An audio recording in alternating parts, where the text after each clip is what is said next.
تقریر کا موضوع ہے پردہ، جو ہماری ثقافت کا آئینہ دار ہے، ہماری ثقافت کا ایک آئینہ دار ہے، ہماری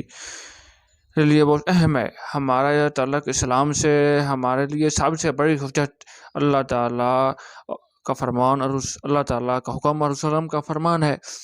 جب اللہ کے پیارے رسول نے انتہائی تاخیری الفاظ میں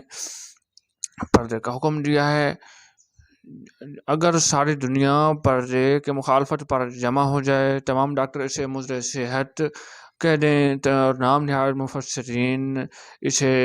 لبرلزم، خواتین کو آگے نہ بڑھنے کا کہہ دیں، یورپ کی خواتین ہماری خواتین پر جملے کسنے شروع کر دیں، تو پردہ ہمارے لیے ان سب باتوں کو چھوڑ کر ہمارے لیے اہم ہے۔ تو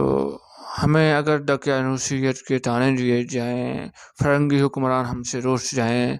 سات سمندر پار ہمارا داخلہ ممنوع قرار دیا جائے،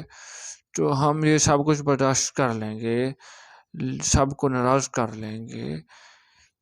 لیکن ہم اللہ تعالیٰ کے فرمان کو اور وسلم کے بات اور ارشاد کو ہم کبھی سائڈ پر نہیں رکھ سکتے۔ بہت شکریہ۔